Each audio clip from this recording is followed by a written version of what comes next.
Goeiemôre vriende, dit is vandag Vrydag die 16de Mei 2025, begin van 'n naweek. Ek hoop julle het sommer net so 'n rustige tydjie hierdie naweek wat voor julle uitgestrek lê. Moes dalk net so vir 'n wyle staan.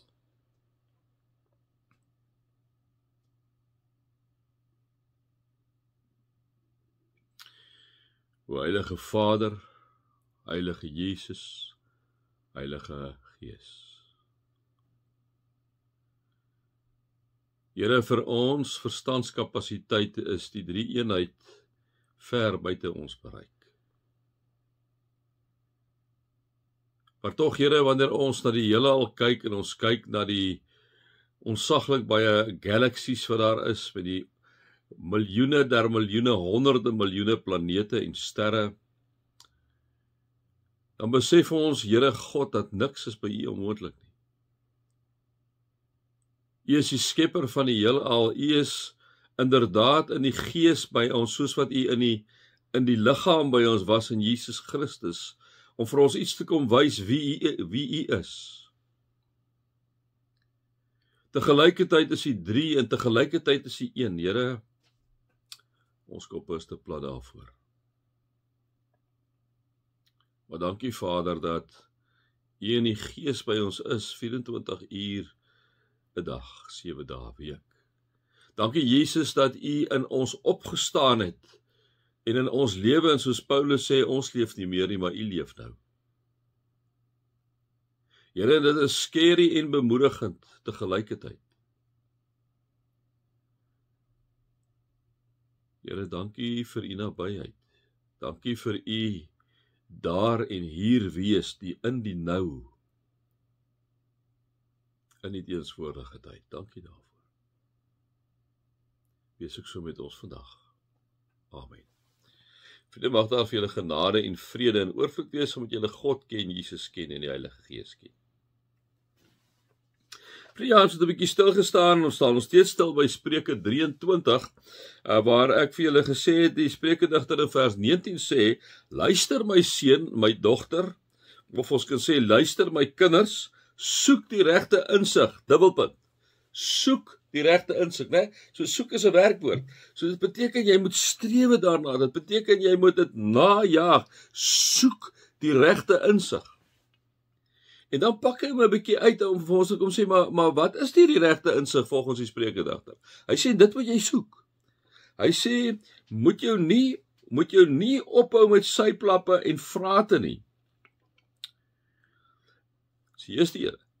Moet jy nie ophou met syplappe en vrate nie. Tweede ding wat hy sê, hoe soek jy hierdie regte insig? Wat is hierdie regte insig volgens die Spreukedigter? Tweede een sê hy, wees gehoorsaam aan jou vader en jou moeder. Derde ding, moet hulle nie verag as hulle oud geword het nie. Vierde ding wat hy sê, hou jou by die waarheid. Moet nie daarvan afstand doen nie. Die vyfde ding wat hy kom sê, is in vers 23, liewe vriende, kom sê hy, hou by wysheid, by selfbeheersing, by insig. Hou by wysheid, by selfbeheersing, by insig. Nou vriende, ons het al baie gesê vir mekaar in hierdie dagstukkies, wysheid begin by die dien van die Here. Wanneer ek en jy die Here dien, wanneer ons in 'n lewende verhouding met God staan, vriende, daar gebeur dinge. Daarom sal julle sien, ek sê, stel dit nou maar so, daarom sal die bose julle wil weghou, deur julle self te gebruik om nie by die woord uit te kom. Ek kyk dit in my eie lewe, vriende, ek bedoel, ou se wiele val af uit 'n 110 verskoning, daar is nie 'n verskoning nie. Want jy sien, hoe meer ons by God uitkom, hoe meer verander ek en jy in ons alledaagse lewe. So, dit is verskriklik belangrik, en nou praat ek maar lekker met myself. So, hy kom sê vir ons, liewe vriende, hou by wysheid, en wysheid is by die begin by die dien van die Here. Wysheid is om in 'n lewende verhouding met God te staan. Wysheid is, kom ons sê, dis ons eerste 3 waardes, om in Jesus se voetspore te volg. Wysheid is om die Heilige Gees toe te laat om in jou te werk. maar die lewende verhouding met God is belangrik. Dis waar wysheid begin. Dis waar insig begin, liewe vriende, want hoe kry ons insig? Ons kry insig deur by die Here te wees. Ons kry insig deur die leiding van die Heilige Gees te vra. Ons kry hierdie insig, liewe vriende, deur dit ons vir God toelaat om voor te stap in ons lewe en ek en jy hom volg. Maar jy sien, onwysheid of dwaasheid is wanneer ons self voorstap, wanneer ons dink ons kan ons eie ding doen. Maak nie saak wat se besluit dit is nie. Dit is dwaasheid. Wanneer ek en jy onsself begin voorplaas in plaas van die Heilige Gees. Hou by wysheid. Hou by selfbeheersing, hou by insig, né? Hou by selfbeheersing. Vriende, dit is iets wat ons maar altyd vir mekaar moet sê ons mee sukkel, né? Ons raak tog so gou kwaad, veral ons land, en ek verstaan dit. Ek vat myself ook as 'n voorbeeld. Ons raak gou kwaad, want hier gebeur goed in die land wat ons net teen die bors stuit, né? En dit gebeur nie net af en toe nie, dit gebeur omtrent die hele tyd. Maar vriende, ek en jy moet meer fokus op God. Dit is baie moeilik, maar ons moet. Ons moet God vertrou, ons moet vir God sê, Here God, loop U voor in ons eie persoonlike lewe, in ons land se lewe, liewe vriende. Daarby, Here, loop U voor. Here, sorteer U asseblief die goed. Natuurlik moet ek en jy nie net op ons agtersteewe sit nie, né? Ek en jy moet so ver as moontlik ons ding doen.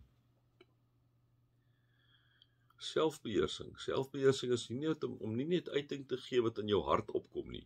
Op jou hart, dan sê jy dit so nie, want baie keer maak ons baie mense seer. Daarom kom sê die spreekgedigter, luister my seun en luister my dogter, soek die regte insig. Dis 'n werkwoord, dit beteken aktief besig wees om te soek. Soek die regte insig, soek daardie onderskeidingsvermoë. En waar begin dit, kom sê hy dan nou hier by ons van die 5de plek, hou by die wysheid. Hou by die wysheid en by insig.